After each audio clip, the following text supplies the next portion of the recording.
Just putting on the chest. We can see each other now, y'all. This adds such a cool aspect to the podcast now. And it's going to do the same thing for the spicy Reddit stories. Yeah. God, we have been doing this show for, what, is it almost 2 years now? Yeah.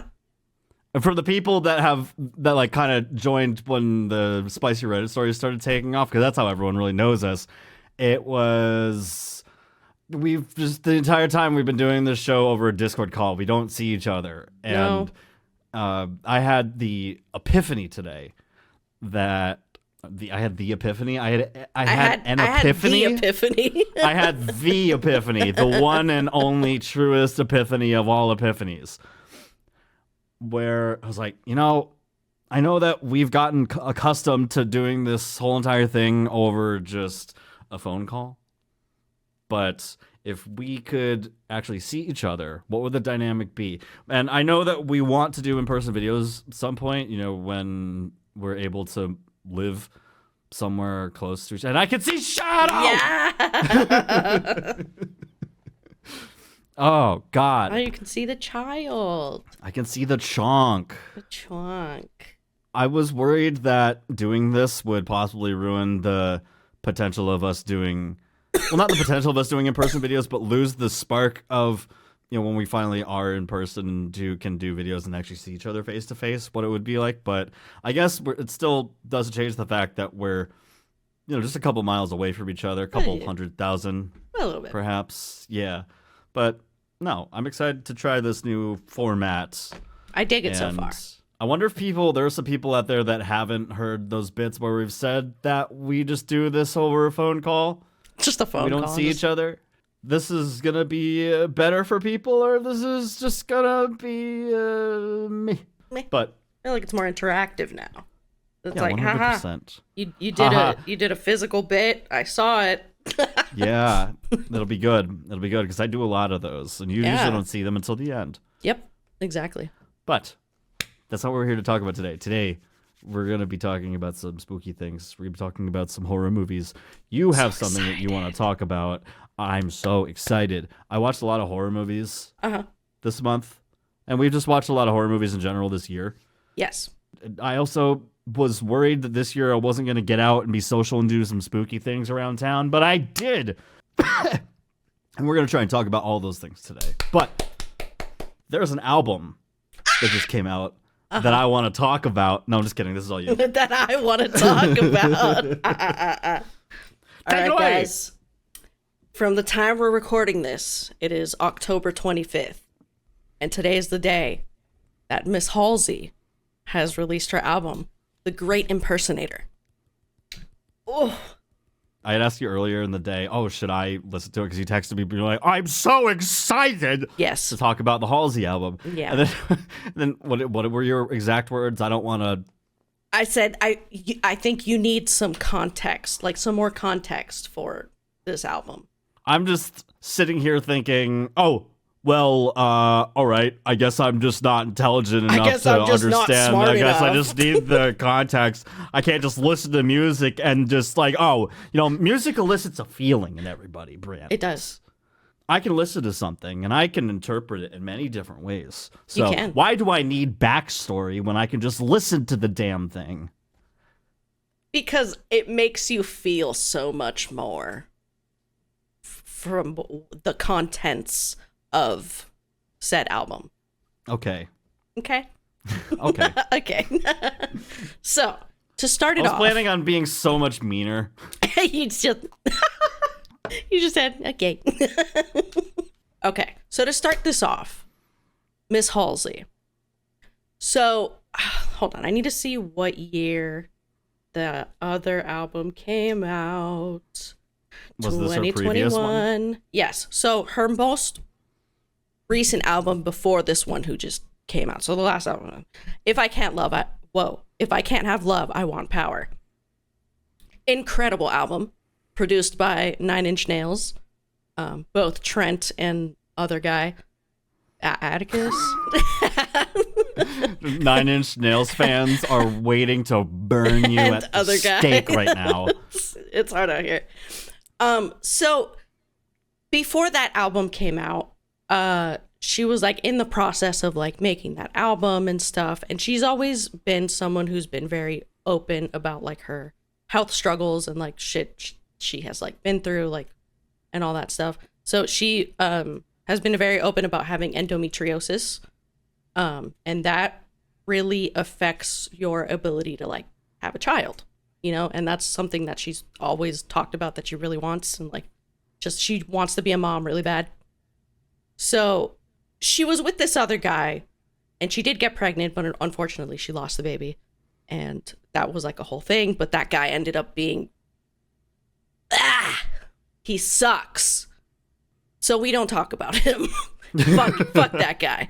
But eventually, when she was in the process of making this album, she also put out a movie that like went along with the album. So it had like all the songs in it, and it just like basically told the story, because she does a lot of concept albums. So she knows how to nail a fucking concept album. So that was basically, it was very like medieval time, you know, where she was like, it was like, she's like, she was a queen and stuff. It was very cool movie. I recommend. But the guy basically who was making the movie with her, they ended up falling in love. Like in real life? Yeah. Okay. So they got together, and then she got pregnant, and then she had her little bub. She had a little son. Aww. Yes, and it makes me so happy because she was struggling with that for so long. So that whole thing happened, and you know, everything's awesome. Then like she put out her album, and it was genuinely one of her best fucking albums that she's put out since fucking forever. Highly recommend. Just chef's kiss. Then she's kind of quiet since like the release of that. Like she goes on tour, she has like a whole tour for it and everything, but she's very like off the grid, you know, like so for like 2-3 years she's just like kind of here did the and Hosier there thing. Yeah, she's kind of like here and there, whatever. We find out she gets sick. She is diagnosed with lupus and leukemia. So she is going through cancer, bitch. She has a little baby boy. She just gets with this guy this guy ends up leaving her because he can't handle her being sick. And like, he doesn't want to go through all that. So he leaves her a single mom with cancer, raising this little baby. So she's like, she's just genuinely at her lowest, you know? Yeah. Sorry, I didn't mean to laugh there. It's just that was so unexpected. No, that's how I feel. That's how it makes me feel. So she's going through all that, and she ends up writing like a whole bunch of songs. Like she literally thinks she's gonna die. So she's like, if I'm gonna die, I'm just gonna write anything that I want, make any kind of music that like I want, and just put it all into an album. And that's basically The Great Impersonator. And her marketing for this fucking album has been fucking the most like unique and the most like creative thing. So like every single day, like when it was 18 days away from the drop of her album, she impersonated a different celebrity who inspired or influenced the song that was on the album. So like all 18 days she did a different person. After you see like who inspired the song or like inspired the track, you can really hear like the influence. Like there's one for Stevie Nicks, and you can just hear like right away as soon as it starts like the Fleetwood Mac vibes. But yeah, it's genuinely a gut-wrenching album. It fucking hurts like crazy because you can tell like she's usually very vulnerable when it comes to music. And God, it pisses me off because so many people think of Halsey when like, have you ever seen that video of her singing in like a mall and like people make fun of her all the time for it? Yeah. She said, yeah, that was like her first ever time like being recognized in public. Like she had super bad anxiety. She still does, but like obviously can manage it better. So she was just completely caught off guard. So yeah, she sounded like trash, and she's like addressed it so many times, saying like, yeah, that was really bad, you know. But it's like, it pisses me off because people only know her off of her like 5 most streamed songs on fucking Spotify or like any platform, when that doesn't even capture like the slightest bit of fucking creativity and talent that she genuinely has. Oh, like I feel like she's just so slept on, and it makes me mad. I have been such a fucking like ride or die since I was like 16. So it's been like almost a decade of loving that bitch. And that's a long time. Yeah. And I don't know what it is, but with her music, she just knows how to like formulate thoughts and put it so perfectly into words. And I'm like, damn, how did you do that? I love artists that can leave you breathless like that and just take you on a ride, an emotional roller coaster through their like entire album, which is why I think when I listen to new music, or a new group is introduced to me, I'll just sit and listen to an album from start to finish. Yeah. You know, I understand a lot of people that want to just listen to the hits and just go like, because I do that with some of my favorite groups and artists all the fucking time. Yeah. But when I really want to feel something, I will sit and listen to an album from start to finish, because that's the best way to get a full grasp of what, and if there's like track commentary or behind the scenes stuff, I love seeing that shit. I love reading and listening and watching about lore behind the making of albums and stuff like that. I definitely recommend listening to this album. I think if anyone is listening to this and is intrigued, now that you have a little bit of backstory of how and why this album came to be, I think if you go through, if you're not like too big of a Halsey fan, like if you go through the entire album with like the list of the people like she's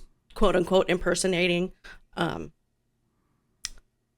you'll see it matches up very well, and it's a cool little homage to some of the people that were very influential to her, and also telling her story at the same time.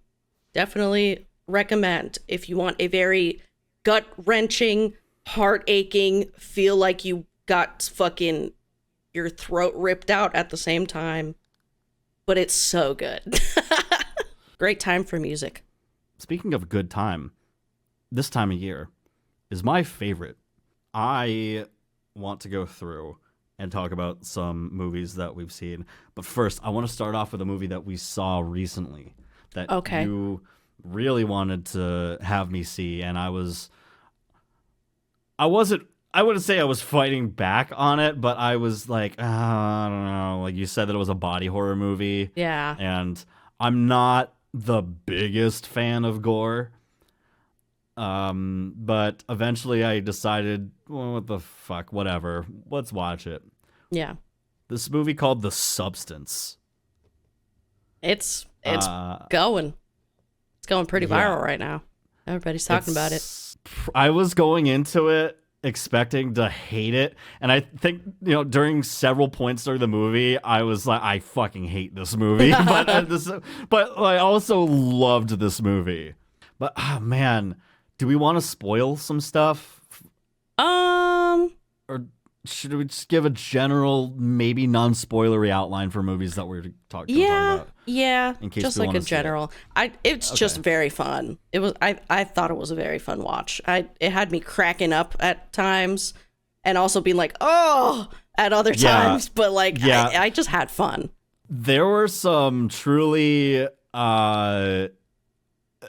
if you wrote it down on paper, describing some of the scenes from this movie, it would probably be enough to make some people be like, nope, not for me. Yeah. But no, absolutely. When you see it in action and you get the full context of it, I wouldn't say it waters it down, because it's still gross. It's insane. It's the entire time I'm like, what am I watching? But it's so good. But it keeps you glued to it. Like, we had to watch it because I had to get up early in the morning for work the first night we watched it. So Yeah, I I was watched like half of it. Yeah, and I couldn't stop thinking about the fucking movie the next day. And Me I was too. like, I can't wait to get home and watch the end of this. 'Cause Yeah. I need to know what happens.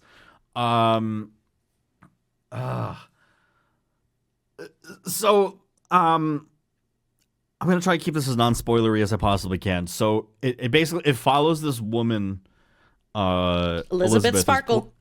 Elizabeth Sparkle, who's played by Demi Moore, and she's getting a little bit older, and the position that she's in is they're looking to replace her because she is getting up in age. So she gets, Even though she looks fucking great for however old she is. Looks incredible. Wish I had her body, 100%. actually.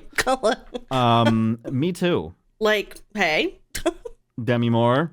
Yes. Give it to me. More Demi, please. Thank you. Yeah, so they're looking to replace her.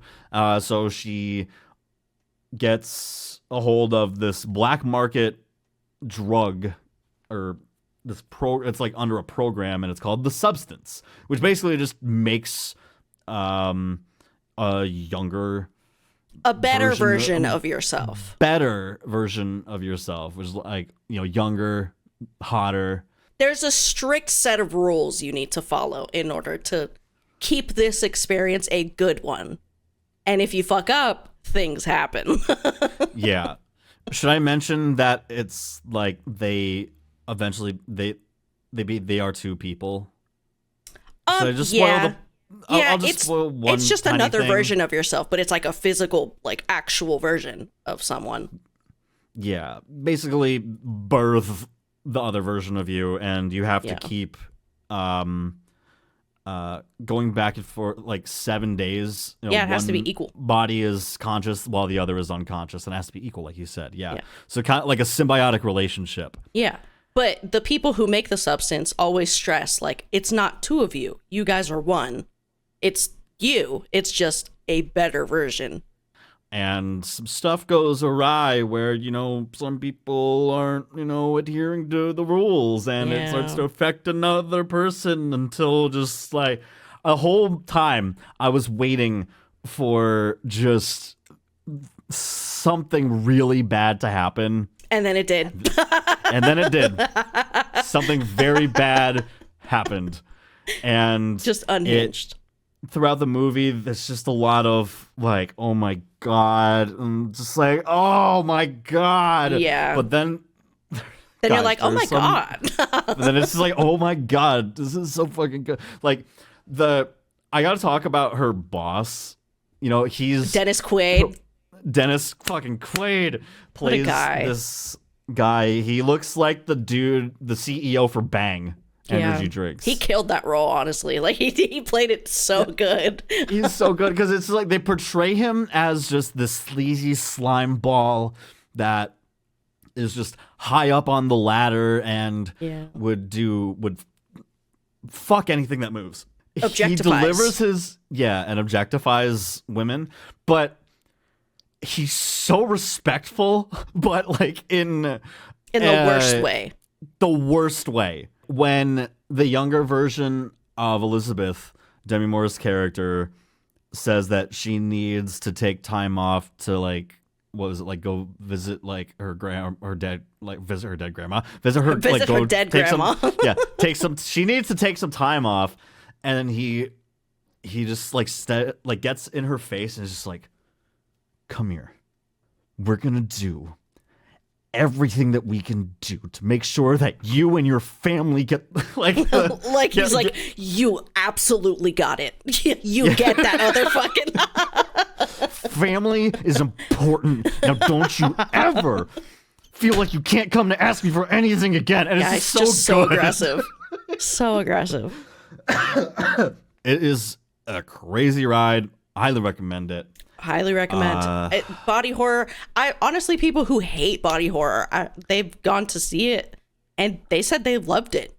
So do with that what you will. It's a fun movie. Yeah. And if you don't end up liking it, I understand. That's fair. That's fair and valid. But at one point, she coughs out a boob, y'all. Anyway, A boob, yeah. Anyway, let's move on. Let's talk about Skinamarink. Skinamarink. Woo! Yeah, I remember you saying like, "Oh my goodness, I'm watching Skinamarink now with Morg. You and I need to watch it because I need to see your fucking reaction to this." And I was like, "I'm down." It's not like the best, like, oh, this is cinema, like a horror movie, but it does so many things right for me that it left me wanting more, but also just the way that the whole movie is shot, it builds on anticipation and anxiety and just building tension. And yeah, I was unsettled the entire time. Yeah, that's the one thing this movie does really well. So it's like two siblings, a young brother and sister, wake up in like the middle of the night. They find that their dad is missing, and so are like the windows, the doors, and basically they're being kept captive by this thing, which you eventually, it's the Skinamarink. The Skinamarink. What would you classify it as? Like kind of like a analog horror? Analog, true. Yeah, I would say that. I would kind of say like analog. Yeah, absolutely. And I wouldn't say like found footage. Well, kind of, because like it is like a live recording of them, but like you don't see them. There's footage like constantly going. So it's kind of like a found footage, kind of like a, I don't know. I didn't interpret. I guess like, cause it's like, it's not like there's like a camera that's following it's not like them around. Set up. It does follow, the young boy's point of view at some point when the sister gets taken. Oh yeah. So eventually Kevin is seen talking to, you don't see this thing until the very end. And even then, I don't think it unsettled you, but when I watched it for the first time, I couldn't even look at the screen. I was going to say, I remember you kind of hyping it up that like he was going to be super scary, and I was going to be like, I can't look at it. But the thing is, and I was just looking at it is that's it. I was like, are you kidding? But like, I even told you that like you don't really see it. It's like, yeah, but you see its face. Barely, which is the most unsettling part for me. But even then, it's just kind of like, what is that? But it's like, I mean, the thing that unsettled me the most about the movie was that every single time, there's so many shots of just corridors, just empty corridors. I was just leading into blackness that I don't know if somebody's there. Because when we're in the dark, naturally, just for human beings, it's natural to look for faces in the dark, right? Because you look for something that's familiar. Or you look in those shots, the way that it's filmed, I don't know what kind of camera they were using, but the distortion of the way that like the grain on the film is, sorry, film nerds, I don't know technical things. Sorry, cinephiles. Also, can we find a different word for like lovers of things that isn't so close to pedophile? Like Philia is like to like the love of something. I know, it's fucking it's the pedophile's faults for, giving the file a bad rap. We should give him another name. You're right. You're right. I can't think of it right now, but I was gonna say creeps. Creepos. Creepo. But yeah, no, I feel like you really need to be locked in in that movie though. Like, you need to be watching the entire time. I don't think I could have watched it on my own. Yeah. Yeah. The first time they go into the parents' room and you see the dad. The dad and the mom. It's like, ooh. Yeah. And it takes an uncomfortably amount of time for people to exchange dialogue. Yeah. And at one point, I think it's Katie, or is it Kevin that goes into the parents' room first? I think it's Kevin. Oh, Katie? Oh. Okay. So Katie, like, goes in, sees Dad sitting at the end. You don't see his head. You kind of just see his, like, legs and his pajamas just there. And there's probably 2 minutes of just silence. And then there's some moments where there are subtitles put into the movie, which I thought was incredible because you really have to, like, listen. Yeah. Because sound was another thing. The audio design in this movie blew me away. The dad says, "Look under the bed." Yeah, I was like, "Don't do it." And then I'm like, "No," because it's like shot from the point of view of the kids. Yeah. At many times, but then there's also third person views, like that one where Kevin is standing in the kitchen looking into the darkness, and it's just a back shot of him. There's a lot of back shots in the not that guy. There's a lot of shots from behind. A lot of back shots in this movie of the kids. And I'm emphasizing kids because that's not what we're talking about, you perverts. Anyway, you perverts. There's a lot of, behind shots in this movie, and it's so unsettling. I hate seeing the back of somebody. Yeah, it's like, don't turn around. Don't turn around. Yeah.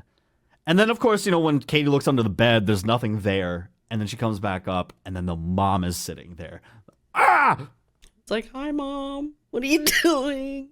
I wanted to see your reaction to the phone jump scare. I'm not going to say what it was, but when we watched it, Morgan and I, we watched it with a group of friends. When that happened, there was so much tension built up in that room that was the only thing that made all of us collectively, when it happened, scream on the top of our lungs. Like, there hasn't been a horror movie in a long time, and watching it through this second time, I don't know what I was so scared of. I think it was just the brilliant tension building that led up to that moment. And granted, there are a lot of scenes where I'm like, okay, this is taking a little too long. Yeah, but it did drag in some parts, but like it wasn't that long of a movie that it's like, okay.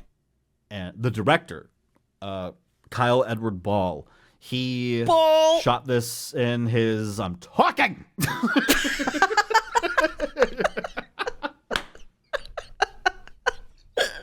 Would you rather be shushed like a librarian in public, or get yelled at? Like, I am talking. I don't know, honestly. Oh, jeez. Both are equally embarrassing. Yeah. Yeah. But, because what would you be doing that would issue you to be shushed or yelled at? Talking. Well, yes. Well, yes. Let's talk about Skinamarink. The director. Yeah, Kyle Edward Ball.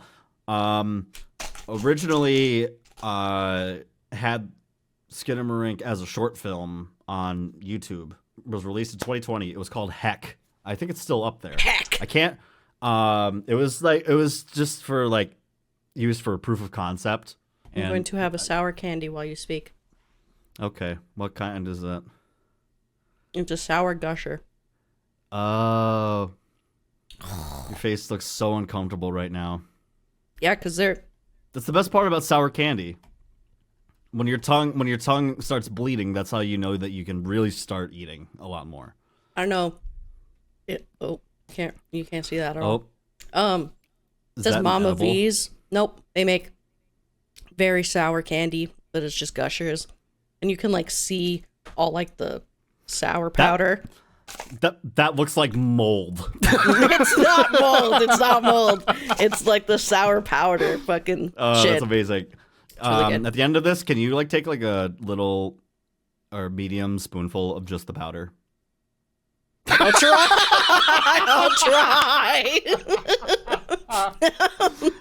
Just asking a simple request. Just not even a demand, being just gun to the back of your head, just you need to eat the powder now. Do you think maybe I'll Much in the why. episode, Much you can why. think about it.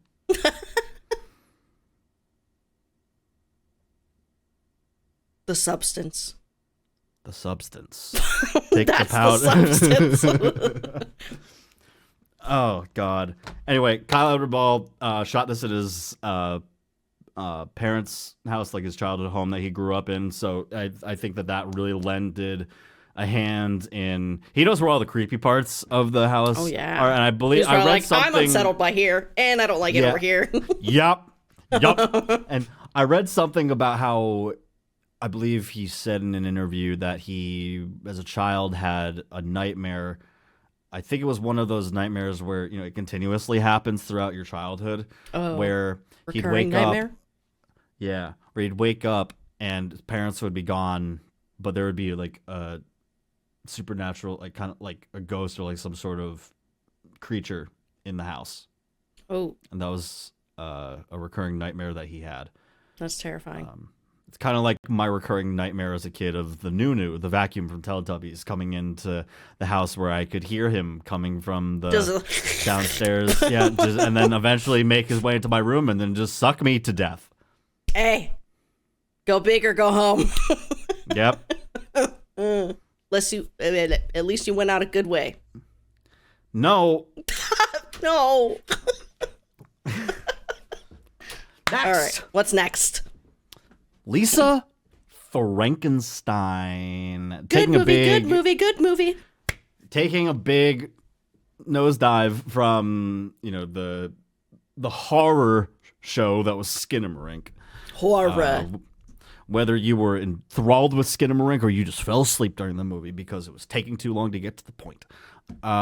Lisa Frankenstein, however, is a lot of fun.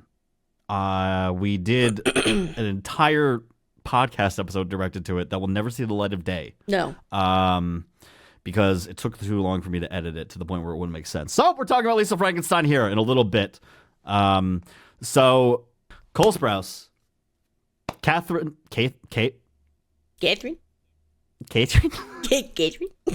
Newton. Yeah. So Cole Sprouse, Catherine Newton, and Carla Gugino, I remember being in there for some reason, but I love Carla Gugino, so anyway, it doesn't. The evil matter. stepmom. Yes. Who else would she have played? You know? Oh, and the dad. The dad was the dad from Stranger Things. Oh yeah, Mike's dad from Stranger Things. Yeah. Still oh my useless. God. Still as useless as Yeah. camel in the middle of the ocean. You know. Facts. So Lisa just ends up I forget how she ends up she's in a graveyard cemetery and then she's hyper fixated on this one grave because it's like it was a young guy, I think, who was her age as well, that died back in like the fucking medieval times. She was just super infatuated and she made a wish or something. Yeah. For him to come back. Yeah, he does come. I loved Cole Sprouse in this because he doesn't say a damn thing in the movie. I mean, that's not why I liked it, but it's just because he does not speak. the ability to tell a story as an actor without making any kind of words, using any kind of words, or just relying on your body language. And you got to be a different kind of talented to succeed in like physical acting for an entire movie. Yeah. My favorite part of the movie is where they end up killing a character. I think it's the first kill. And she ends up being like, oh no, we can't. Not until we hide the body. Oh, yeah. I forget. That was, I don't want to spoil who the kill was, but they go on a killing spree. They do. They do indeed going on a killing spree. And they figure out that you can replace the dead guys. What's his name? Creature. Creature. They call him Creature. That's the dude who came back from the dead. They realize they can change all of his body parts by taking it from the people that they kill and then attaching it to him and putting him in a tanning bed with the power all the way cranked up. Yeah. And then he kind of just gets pieced back together, and he looks a little bit like less dead. Yeah, and that's where the Frankenstein part comes into play. They never call her Lisa Frankenstein, which I loved. Yeah, I love that. Very good, fun. Yeah. I'd say if you're not a big spooky like jump scare kind of thing, you're looking perfect. for more of a fun kind of deal. Yeah, I'd say definitely watch Lisa Frankenstein. Next, I saw the TV Glow. This one's gonna be a little spicy to talk about because we didn't get it at first, but the entire thing is just coming to terms with being transgender. I don't know why we didn't get it at first. Don't either.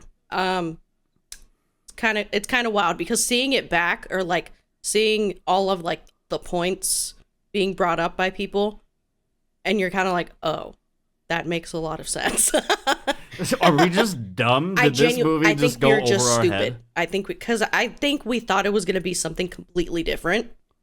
Yeah. And also we've never, went through that struggle. So we didn't, we couldn't really relate, but like seeing it back now, it's kind of like, oh.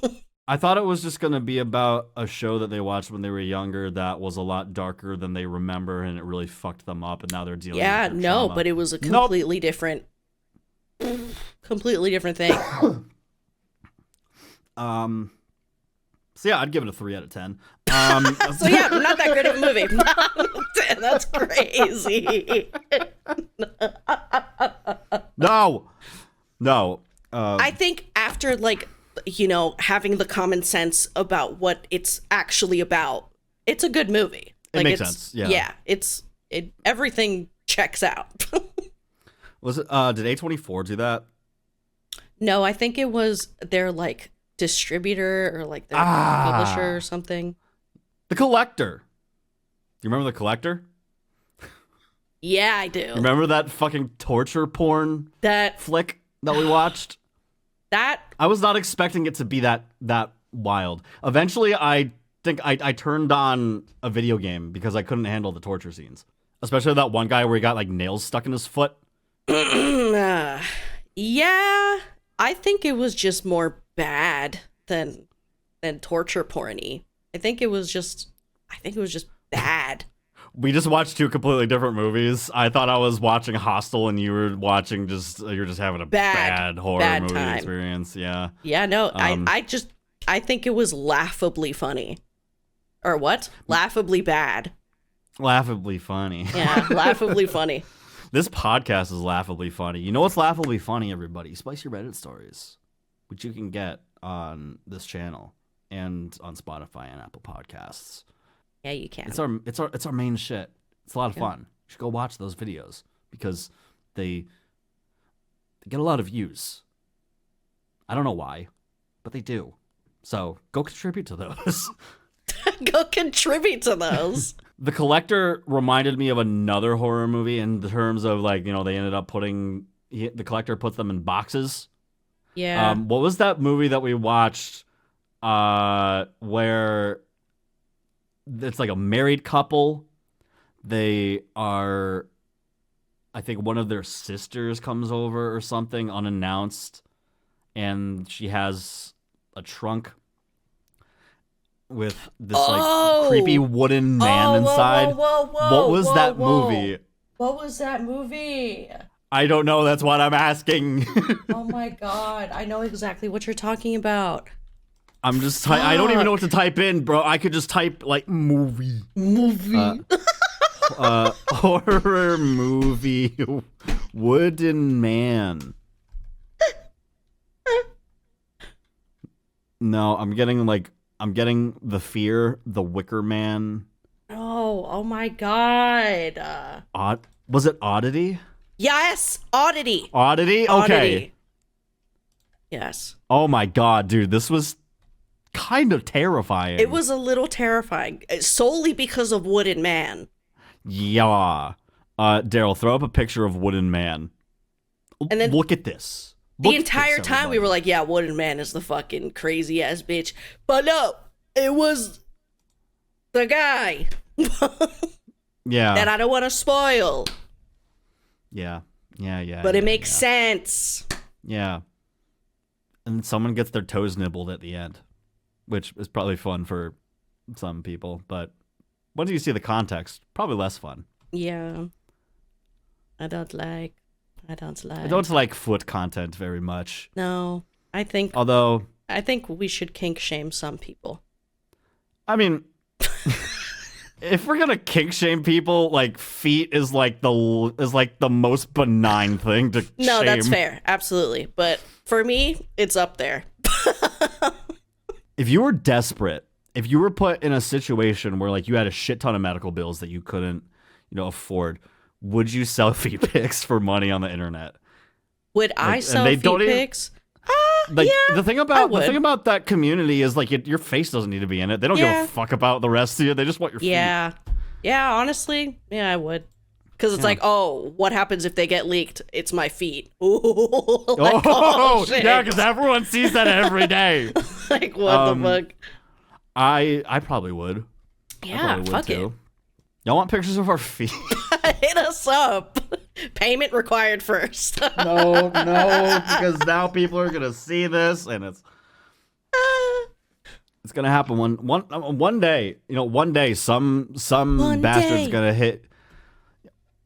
What? One day. Or another. That's not the song. But no. Have you seen those Activia commercials? It's like one day. Activia. Yeah. No. The one isn't Jamie Lee Curtis? She used to be in those commercials. Yeah, right? she's like the spokeswoman. I think so. That'd be fun. I don't think she just dipped like a spoon in some yogurt. I love spooning yogurt. Me too. But yeah, no, Oddity. That was that felt like a fever dream. I think I was also very sick during that movie too. Probably. So it felt like a fever dream. Yeah, I've been getting sick a lot lately, y'all. I thought I was getting sick like the other day, but it went away. There it goes. Yeah, I was like, oh. Bye. Bye.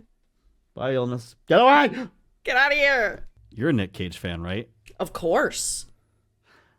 We watched Longlegs. Yeah, we did. I watched Longlegs first in the theater, and then when it finally came to digital, I was like, we need to watch this. Yeah. I haven't gotten to see a lot of horror movies in theaters for that kind of experience. I will say, it was not what I expected it to be. No, me too. Absolutely. I definitely think it was a little bit overhyped. People kind of blew it out of proportion of how scary it was going to be. It definitely had its moments where it was like, whoa. But I think it was more like unsettling and like, ugh, than like, yeah. Because there are people that are just like, yeah, there were a lot of people that were kind of like, oh, Nick Cage is playing just like a weird fucking stalker psycho dude. He nailed it though. Yeah. I will say, when he's in the car and he's driving down like that road and he's just like, mommy! Like that, like I was just like, oh my God. Like I can't, Nick Cage is honestly just up for anything. Seems like the type of dude that's just always down for whatever role. Yeah, it was super cool because I feel like that was like the first kind of like horror or like crazy person he's ever like played. He was he was in The Wicker Man. That's true, but I feel like I don't know. I feel like this was like such a different role than I usually see him in that it was like cool to see it, and it's like he just nailed it. Like he embodied. Have you seen Mandy? I think a long time ago. We should watch Mandy. He was in that. Okay. It's been a while since I've seen Mandy as well, but also, have you seen Willy's Wonderland? No. We should watch Willy's Wonderland. Okay.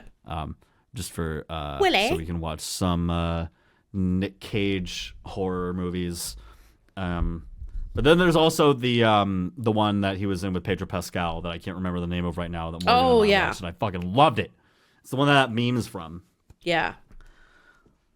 But Longlegs did something that I don't like, and unfortunately, in my opinion, in my humble onion, a lot of horror movies do this. Not just horror movies, but movies in general. I don't know if it's they need to fill up time, so they will go back to the beginning and show you and kind of hold your hand and explain things to you as the twist is happening, and you're like, I kind of knew this was going this way, and I hate when horror movies do that. They started doing that at one point with the dolls, and the twist of like who was planting the dolls. And I was like, I don't need you to hold my hand, guys. I can figure this out on my own. And I feel like they had some sort of redemption, but I don't remember where that was for me because it's been a couple months since we watched Longlegs. Yeah. But overall, it was a good movie. Like it's good. The cinematography is great. Like the imagery, great. Yeah, I think the ending was a little bit rushed for sure. Yeah, very much so. That's what I meant. Like when movies want to rush something, they'll hold your hand and explain like the twist, and stuff like that. And I don't like it when people do. I don't like when they do that. Let me struggle. Don't insult my intelligence. Ugh. God, there's so many other movies on here. Like we watched the Kristen Stewart Underwater because I wanted to watch like a horror, like underwater horror film. That was okay. It was okay. It wasn't anything crazy, but it was decent. Yeah. Dash Cam. We're speed running the rest. We're speed running these. We won't get to everyone, but I just want to touch on a couple of things. Dash Cam was wild. It was like during the panoramic, and they turned it into some sort of. It turns them into some sort of supernatural zombie kind of thing. Why do I not remember Dash Cam? It was that one annoying conservative lady that was an influencer. She was live streaming the entire thing. Oh my god. Yeah. She ends up getting like chased or something she ends up hiding out in this God, I hated that movie. Or something. And yeah, so this lady in the back, she barely speaks English, but she has a family member or just some random lady that needs to be brought to the hospital. And she ends up having Scottish. What? She was like Scottish. How do you remember that? I don't remember that. Yeah, bestie. I remember she was either Irish or Scottish. Oh, well, look at me. Just being culturally racist. Insensitive. Culturally insensitive. I wouldn't even call it racism at that point. I'm just being culturally insensitive. And I'm sorry. Barely everybody. speaks English. I was like, that's a white woman. Bodies, Bodies, Bodies. Oh, that one was fun. That was a lot of fun. I knew right away that Pete Davidson was gonna be playing a moron. And let me tell you, he was. Right up until the very end. Yep. But there's just everyone was just so mean to each other, and the way that the night just evolves into just I almost spoiled it. I almost said accidental killing spree. Yeah, because they all believed something and then just ran with it, and it wasn't true. Yeah, I certainly hope if you guys have seen Bodies, Bodies, Bodies, I hope that there aren't friend groups out there that are that toxic to each other. Yeah, that was wild. It's like everybody in that friend group has done wrong to each other so many times, and it's wild how much drama is in that. And I gotta hand it to everyone that took a hand in writing all those characters and the actors. Who was the actress that we watched in that movie who was in that other film that we watched where it's two girls. One's gay and one's straight. I think they make a fight club. No, they're both gay. I thought one of them was gay. Never mind. They're both gay. I know what you're talking about. Bottoms. Yes. Bottoms. The actress, I gotta look her up. Sorry, guys. Is it Sorry, Rachel Sennett? y'all. She was in that too. Yes, Rachel Sennett. I love her performance in Bodies, Yeah. because she's just so unbearable the entire time, and she knows how to play it so good. Oh my god, It's hilarious. We should have her on Spicy Reddit stories. She's so funny. Yeah. I enjoyed that movie. It was a little. It wasn't that serious of a movie. Where it was just kind of like, oh, this is funny, and also like, where's this going? Speaking of lesbians, this isn't a movie, but I have been binge watching The Haunting of Bly Manor. It's so good. I've gotten to the point where the ghosts, the spirit, like reveal themselves to Danny. Oh. And show what happens to people over time that get stuck in Bly Manor but can't leave. I completely forgot how creepy the woman from the lake is, and then finding like her whole backstory and everything. And it's just so creepy to think that the rules of the manor are at night she walks a certain path, and if you get in her path, you're fucked. You're fucked. Not even a chance. Yeah, and then going back to Skinamarink saying, talking about how just like human psychology, we try and make faces out of everything, especially in the dark. Not having a face makes it even creepier. Dude, and it's like, what the fuck happened? The lake. Because the lake happened. And also the little girl that constantly says, everything is just perfectly splendid. Yeah. I wanted to punt her 1,000 yards into space. Every time she ended up saying that. What a fucking heartbreaking ass fucking series, dude. It started off like, oh, ooky spooky, oh wow, and then it just ends in heartbreak. Yeah. Such a good show. I hope that God. I cry every time. Who the fuck I kept wanting to say Kevin Feige for some reason. I'm like, no, that's the Marvel guy. Who's the guy that does these shows? Mike Flanagan. I was like, who? Yeah. I gotta be kind of a cinephile, you know what I mean? I gotta know directors and like writers and shit. I gotta know certain people. I gotta know certain actors. I can't just go into this and be like, what was that one director who did this movie? Who pointed and shooted? That's me.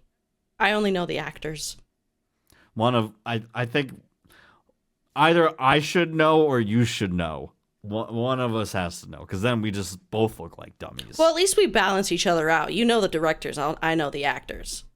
Yeah, that's true. Yeah, that's true. I know the least important out of the two. Yeah, exactly.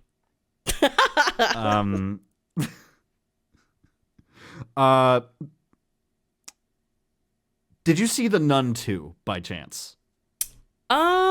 I think I did, if I'm not mistaken. I thought it was better than The Nun, but I still didn't like The Nun 2.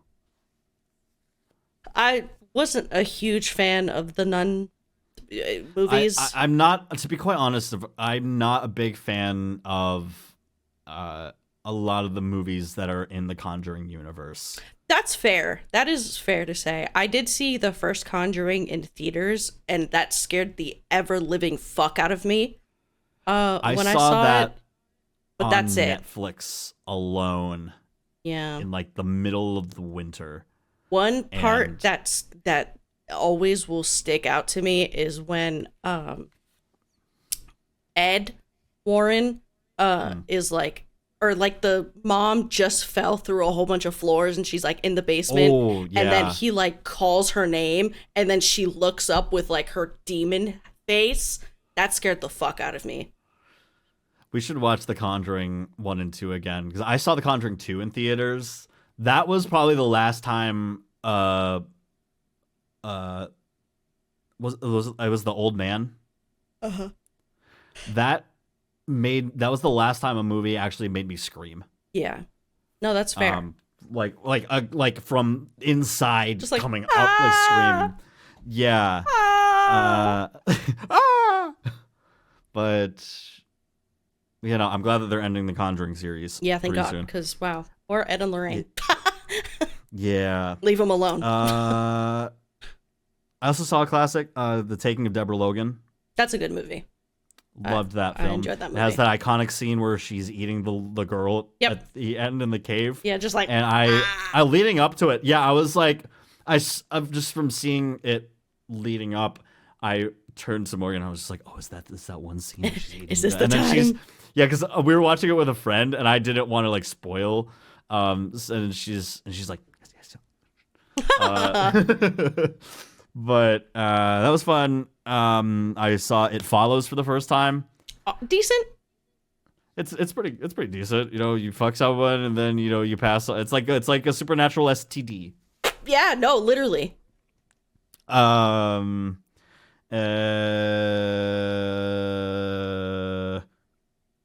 two things. I saw for the first time. I went to a horror movie screening in a bar where we watched the original Child's Play. Wow. It was put on like a projector. I think it was of like a rip of a VHS or something. Okay. Because it was like the quality was definitely like of the time. Yeah. But then we watched Bride of Chucky, which was the only other Chucky movie that I ever saw. That I don't know if you've seen Bride of Chucky, but that shit's wild. Jennifer Tilly is amazing in that. I was waiting for the very end scene where the baby is born because that is a wild scene, and they also have a whole sex scene where they are the dolls, and it is wild. Ugh. But the most fun part, I think, was just being in a bar that had a really good turnout for like a Tuesday evening, and we're just sitting there watching horror movies and having a couple drinks, go outside, get a little stoned, and then That's so fun. wholesome. Yeah, it's good. And last, I want to talk about a movie that was released originally in 2022, and then this year they had a remake of it. Speak No Evil.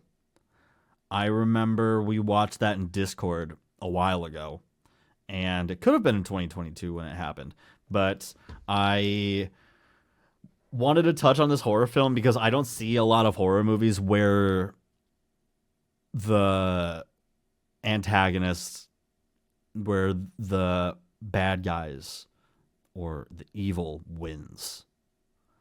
This movie was wild. I think I can't remember necessarily if it was, and we're gonna watch the new one tonight after we're done recording this, but the first one, the original one that we watched, it was a foreign film. I can't remember what the language was, but It's probably like Swedish. There's some so. fucked up white people. Some fucked up what? Some fucked up white people. Language? Some fucked up white people. Wow. You guys heard it first here. Brianna thinks that there's some Europeans. Y'all are crazy. Oh my God. Look, just think of the human centipede. I mean, yeah. That's true. You do have a point there. German. But I remember being in theaters for Deadpool and Wolverine, and I saw the trailer for this film, and I'm going to spoil this part. There is the big plot twist in this is that like there's a family that goes to this vacation home and they're vacationing their like another family, and they the family that they end up meeting, plot twist is their kid is not their kid. They kill the parents who come and visit that house, the vacation home, and they take their kid, and so that they can't talk to anybody, they cut their tongue out. And the movie, the original movie, the 2022 version, ends with the parents thinking that they got away, but they don't.